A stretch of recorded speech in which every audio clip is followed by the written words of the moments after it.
Assalamualaikum warahmatullahi wabarakatuh. Selamat datang, selamat berjumpa kembali pada mata ajar riset kuantitatif. Pada kali ini kita akan membahas topik tentang teknik sampling. Teknik sampling itu ada dua jenis, yaitu random dan non-random. Dimana kalau random, cara pemilihan sejumlah elemen dilakukan secara acak, di mana setiap elemen dari suatu kerangka sampel memiliki kesempatan yang sama. Berbeda dengan non-random, di mana pada non-random ini cara pemilihan elemen untuk menjadi anggota sampel itu tidak sama. Jadi unsur subjektivitasnya lebih tinggi. Adapun jenis-jenis dari masing-masing teknik sampling ini, yaitu pada random itu ada acak sederhana atau simple random sampling, kemudian acak sistematik atau systematic random sampling, kemudian yang ketiga stratifikasi, yang keempat cluster, dan yang kelima adalah gabungan dari beberapa model atau metode acak. Yang kedua, untuk yang non random ini juga ada berbagai macam jenis seperti accidental sampling, quota sampling, purposive sampling, convenience sampling, dan snowball. Sebelum kita bisa mengetahui tentang teknik sampling yang dilakukan secara acak, kita bisa melakukan cara-cara melakukan randomisasi ini dengan berbagai macam cara. Yang paling mudah adalah dengan koin. Jadi kita melempar, ada nomor berapa yang akan keluar, seperti itu. Tapi mungkin kalau koin susah kali ya, kalau jumlah sampelnya banyak. Kemudian yang kedua, bisa kita menggunakan kalkulator. Jadi kita keluarkan nilai angka dari random. Kemudian yang ketiga, bisa menggunakan tabel acak, tabel angka acak ya. Jadi pertama-tama kita kasih nomor urut, kemudian kita pilih secara acak. Jadi biasanya kita jatuhkan pulpen gitu, di baris berapa, pada kolom berapa, itu kita tarik garis. Katakanlah ada 2 digit yang kita butuhkan, kita tentukan terlebih dahulu 2 digit di awal atau 2 digit di akhir. Jadi kita akan lanjutkan ke samping kanan, kemudian turun ke bawah. Kemudian untuk sistem sampel, teknik sampling untuk acak itu tadi sudah dijelaskan ada berbagai macam jenis. Kita akan bahas yang pertama, yaitu acak sederhana.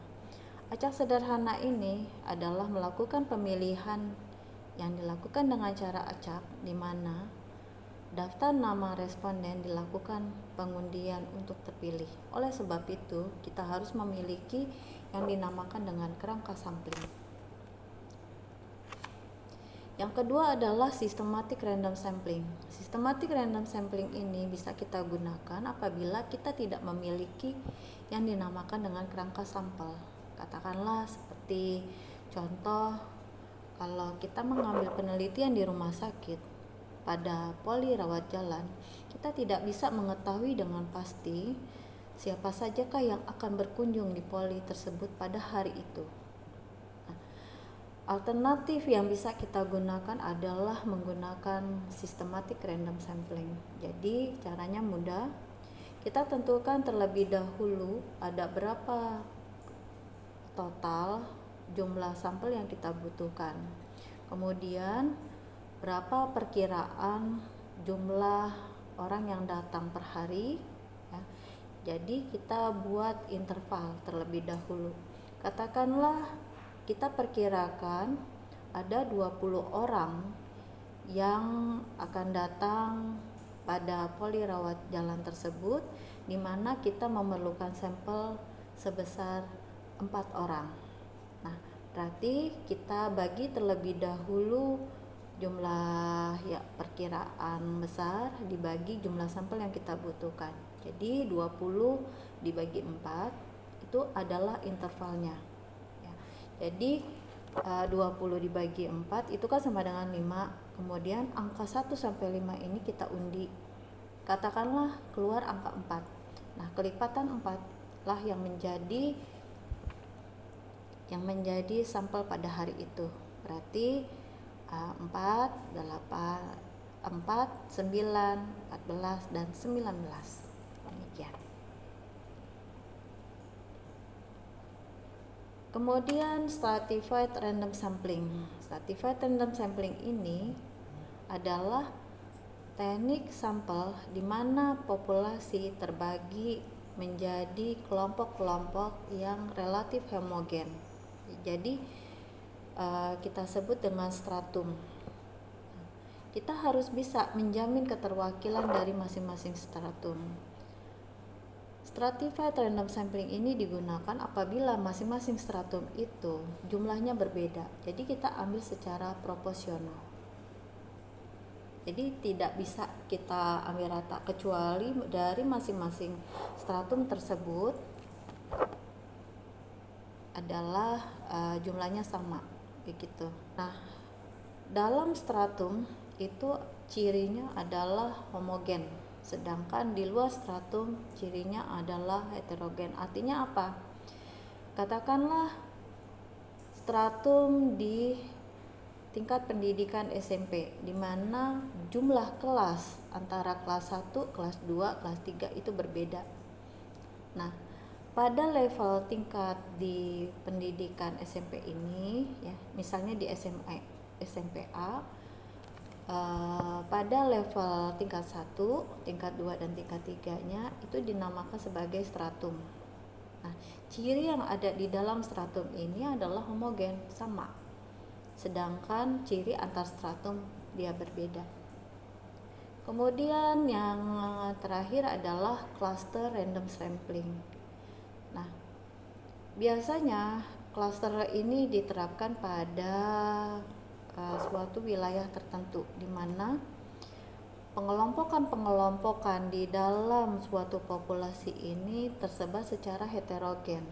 Ya, jadi klaster itu biasanya mengacu kepada wilayah demografi di mana responden itu tinggal. Katakanlah RT, RW, klaster RT, klaster RW, klaster kelurahan, klaster kecamatan, klaster wilayah, begitu.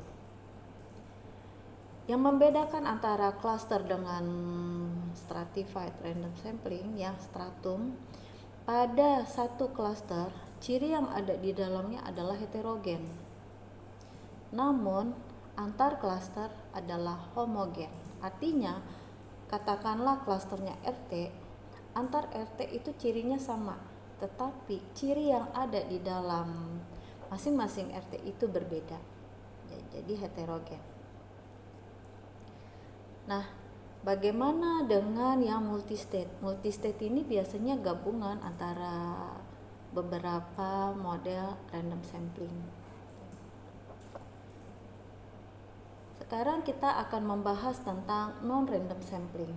Pada non-random sampling itu ada beberapa jenis seperti purposive sampling. Purposive sampling ini adalah merupakan cara penarikan sampel yang dilakukan dengan memilih subjek berdasarkan kriteria spesifik yang kita sudah tetapkan di dalam proposal penelitian kita. Pelaksanaan pengambilan sampel ini menggunakan harus kita identifikasi terlebih dahulu karakteristik-karakteristik dari populasinya. Kemudian berdasarkan hal tersebut kita ambil sampel dari populasi target kita. Yang kedua adalah snowball sampling. Snowball ini biasanya digunakan pada populasi yang terbatas. Seperti misalnya kalau responden kita adalah dokter spesialis jantung. Kita sudah tahu bahwa dokter spesialis jantung ini jumlahnya terbatas. Nah, mungkin lebih baik kita menggunakan snowball sampling. Jadi kita menghubungi satu orang di mana dia sebagai responden kita. Nanti setelah melakukan pengumpulan data dari dokter tersebut, kita bisa minta 2 nama dari dokter tersebut. Kemudian kita menghubungi 2 dokter tersebut, kita minta lagi 2 nama gitu. Dan itu terjadi terus seperti itu. Ya. Jadi dari kecil menjadi banyak sampel. Kemudian yang ketiga adalah kuota sampling. Sesuai dengan namanya, ini mengacu kepada suatu kuota tertentu. Jadi kalau jumlah sudah tercapai, maka pengumpulan data akan dihentikan. Ada lagi yang terakhir, yang paling lemah adalah accidental sampling. Ya. Di mana proses accidental sampling ini adalah mengambil siapa saja yang kebetulan ditemui. Biasanya ini dilakukan pada metode survei pemasaran gitu. Jadi kalau kita menghubungi orang kira-kira cocok dan dia bersedia, dia kita ambil secara mendadak di tempat tersebut. Ya, demikian yang bisa saya jelaskan pada hari ini berkaitan dengan teknik sampling. Kita akan berjumpa kembali pada kesempatan yang lain. Tetap sehat, tetap semangat. Sampai jumpa. Assalamualaikum warahmatullahi wabarakatuh.